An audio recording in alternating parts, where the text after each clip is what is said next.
Hello guys, আমরা আজকে চলে এসেছি সুন্দরবন দেখতে। আমরা শুধু ঢাকা থেকে এসেছি। বাংলাদেশ তো বিশ্বের বৃহত্তম ম্যানগ্রোভ সুন্দরবন দেখতে। এই যে এগুলো হচ্ছে গাছের বিভিন্ন ঠেসমূল, শ্বাসমূল, যেটাই হোক বলে, অনেক অনেক শ্বাসমূল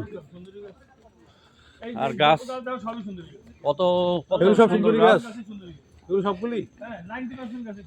এখানে রয়েছে সুন্দরী, কেওড়া, গেওয়া সব বিভিন্ন রকমের গাছ।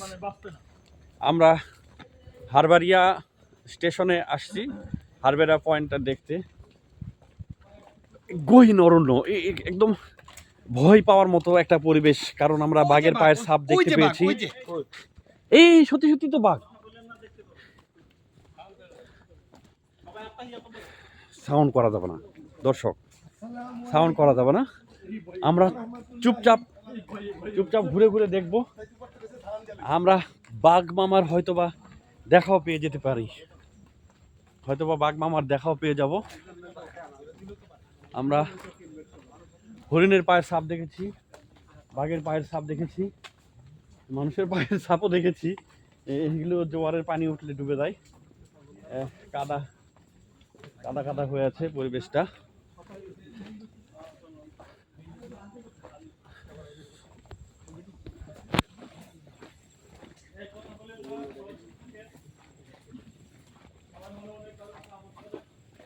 কি বলবো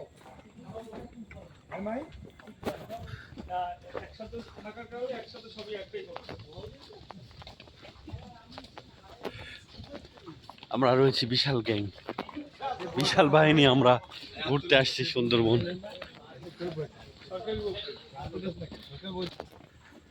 এই ফরেস্টের ভিতরে ঘুরে দেখার জন্য সুন্দর ঢালাই রাস্তা করে দেওয়া আছে। আর এই যে সব গাছ, গাছের পাতা একটা ছিপ নাকি, পাতা ছিঁড়া নিষেধ। সিগারেটের প্যাকেট কে যেন ফেলেছে, এগুলো ঠিক না। আমরা বিশাল টিম আমাদের সামনে হাঁটছে, বিশাল টিম।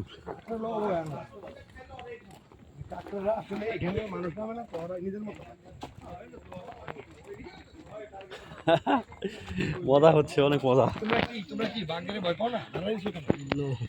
ভয়ঙ্কর ভয়ঙ্কর গাছ চমচমে একটা পরিবেশ। বাঘের পায়ের ছাপ দেখা গেছে। আমরা বাঘ দেখার অপেক্ষায়। আর হলো সব গাছের সাইজ সেম, সেম হাইট। গাছের হাইটটা সেম। চলুন আমরা দেখি বাঘ দেখতে পাই কিনা, চলুন দেখতে থাকি। এখানে একটা এই যে বিশাল গাছ রয়েছে, এই গাছের উপরেও বাঘ ঘুমাইতে পারে। বিশাল বড় গাছ দেখলাম। মূলত বাঘটা এখানে আইলে বুঝবেন, দৌড় দিলে কাম হইতো না। এইগুলো হচ্ছে শিকারি বাঘ। এগুলো সব গোল গাছ, এগুলো সব গোল গাছ, অনেক গোল গাছ। আর একটা খালের কাছে চলে আসছি আমরা। নট গোল গাছ, হ্যাঁ গোলপাতা গাছ। আমরা একটা খালের কাছে চলে আসছি। এখানে কুমির চোখে পড়তে পারে, আমরা দেখি কুমির আছে কিনা। আমরা এই যে পুরা সুন্দরবনে হারবেরা পয়েন্টটা অনেক গভীরে চলে আসছি। এই যে গোলপাতার গাছ, আর এই ভিতরে একটা ক্যানেল। এই ক্যানেলে হরিণ পানি খেতে আসে, বাঘও পানি খেতে আসে। আর যদি হরিণ আর বাঘের দেখা হয়ে যায় তাহলে তো শিকার হয়ে যায়।